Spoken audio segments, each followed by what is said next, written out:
See how much stuff I have to bring with me. That's why I say sometimes I shoot video and I miss stuff and I leave stuff at home, but today I am set up to get some good video.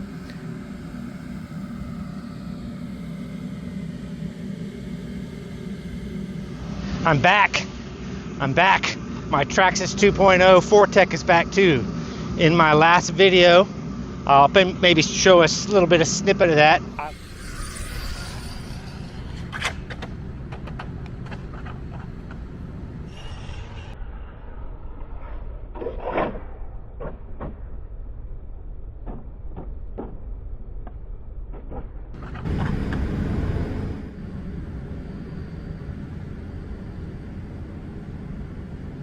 I was doing some high-speed runs out here, or attempting to do some high-speed runs. This is relatively new to me doing that. I've just never had a car that could go 60, 70 miles per hour, but this is advertised to do up to 70, just kind of out of the box with the additional gearing. So I was like, hey, let's try it out, and it didn't go well. I ended up, I haven't looked at the video in depth yet, but there is, you can see some things from the video to give you some clues of what happened. But I think it just got a little airborne, a little lightweight, and then it immediately just darted off. And I was just punching it down, and I was close to a curb. Once you kind of commit, you just commit, and you get close to stuff. I mean, it's just not a good idea to go yanking on the controller. To steer it. You just kind of got to point it and go. That's in my my experience. But and then it went into a curb and got airborne and flipped over and landed on the back side right here. I did a really good job of fixing it. I buffed it out. You can't really see the major scratches up on the top right there. They are there if you look at them, and you can see here in person. And then I bought a new decal kit from Traxxas. It was $10, and these got really scuffed up. This got scuffed up, and a lot got scuffed up, and I repainted the mirrors and filed those, made them look a little bit better. The main thing that happened to it is it hit right here pretty hard. It really scratched up the rear wing, so I cut and trimmed that down to get rid of all the carnage, the scarring. It dented the body, or flexed it right there and caused a crease, and put some marks in it, but it's really quite good. I put some new stickers from the sticker pack on the windows, so they're not black, they're gray, and they're kind of like, you can't see through them, but they kind of have a little small black dots on them, so they're kind of like window tint, kind of silverish window tint. And yes, my hole that I cut for ventilation and the exit for the air coming in through the front and out the back to help keep the electronics cool. A lot of a controversial thing that I did, but I firmly believe in cooling the ESC and the motor with ventilation from air. It's always on when you're driving, and it can't break, so keeps things cool. But yeah, I think it still looks really good, even though it's got some superficial scratches.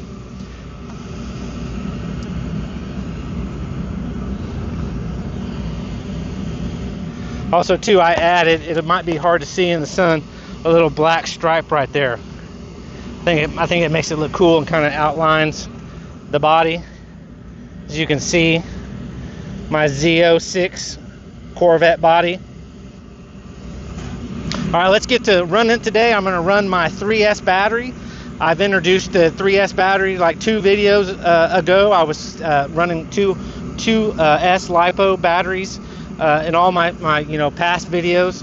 Hard packs, 120C, 6,000 milliamp, really nice batteries. And now I'm running my same Power Hobbies 3S 5500 mAh battery in here. So we're ready to go. 3S, so we're going to be going faster. I think on the 2S I topped out about 33 miles per hour, which is say I had a little GPS device, and now we're probably going to be about 45, 46, 47 miles per hour, and just running around, having fun, not doing speed runs. Simple as that. I'm kind of freaked out about going over 60 miles per hour, and that's about what I hit was, I think, 61 miles per hour, and then it lost control, went off, and carnage. I mean, ultimately, when I bought this, I was looking to spend about $350 just for something fun, and stay away from always buying dirt short course trucks and things of that nature. As far as little cars and trucks, that's what I've always bought. So I wanted to get something really cool, and for $350, and now I'm in this about $700, maybe $750 with the extra things that I've purchased. I bought sway bar, front and rear sway bars. I bought the batteries, so I have 3 different batteries. I had to buy the body, the Corvette body, because this Fortec 2.0 doesn't come with a body. This was like $76.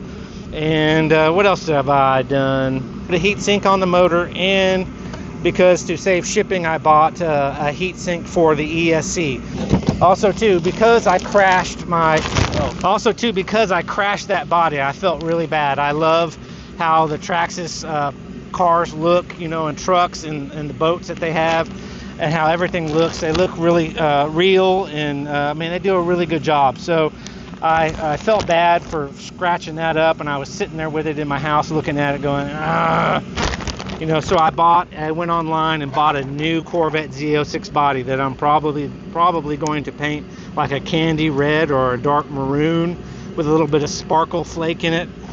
So I got a Corvette body to replace that one. I won't cut holes in the windshield, the front windshield in the back, and this will be more for show. Keep it so I can look at it and enjoy it. So that was like $43. So versus $80 or like the $120 for some of their bodies. And then also I bought a new sticker pack for $10 that I mentioned earlier. And there's another sheet that came with that, and it has all the stickers so that I could try to patch up my body that got scraped up and make it look better. So there's that sticker pack. $10, $43, $41, $42 for the new clear body, and I have to paint that.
First of all, and then I like people watching. That's what I do. Videos for me, documentation, just having fun.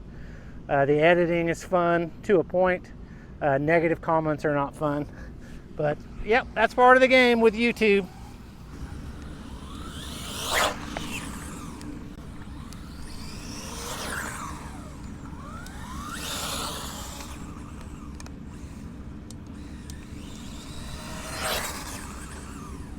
There's also water out here, water puddles, so maybe I'm getting water on the tires. That could be it, water on the tires, water around from the rain. We had a big rainstorm.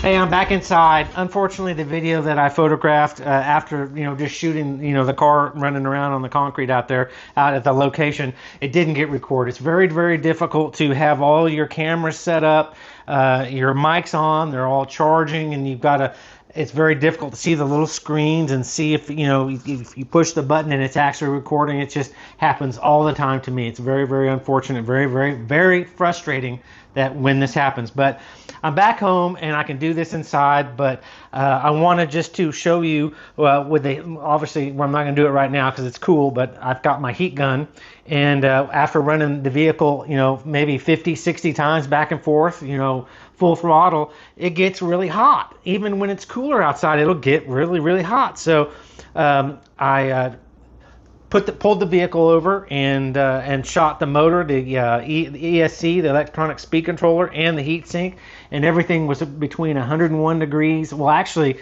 the ESC was like 85 degrees, 87 degrees, and the motor was 101, and the heat sink was like 105, and then I reshot in a different spot on the motor, and it was like 109 degrees. That's really, really cool. Remember, I was seeing temperatures in the 180 and maybe 180 plus. That's too hot for your motor. I mean, you're going to damage your motor. Much hotter than that, you're going to damage your motor. And an ESC, maybe 160, you're going to look at damaging your electronic speed controller. So I was well 85 degrees to 110 degrees. For everything was really, really good. I wish I would have recorded the video, but it just didn't get recorded. But yeah, so I think it's really important, for speed runs, remember to, I think, consideration to cut a hole in your front windshield and in the back, it's not glass, but the back glass on a car, have a little port. And that just reminds me that I saw a video put out by Traxxas on the XO1, their fastest car, RC car, whatever they claim, of 100 plus miles per hour out of the box. That they modified that body for a new version, put some more ground effects up front to help keep it glued down in the front, and they cut a little opening in the back to allow air that flows up. Inevitably, it's going to flow up and get under the body, and then it's going to, hang out under there, and it needs to be super beneficial for the airflow to go in and then get out of the body for handling, for ultimately top speed, and for performance aerodynamics. So front hole, rear hole in the body really, really helps, and that's proof that my electronics are running really, really extremely cold or cool, and I'm happy with that. Again, not for cutting a hole in your front going 70 miles per hour. I think that's what caused me to crash. Car getting air under there and not able, it's at 62 miles an hour and not able to get that air blown through the body and out the back. I think it just caused the vehicle to get light, or a lot of drag on the body, and then it sent me into the curb. But that's my video. I appreciate you watching. Video's long enough. Thank you for tuning in. Have a good New Year's. Hope you had a good Christmas. All right, bye.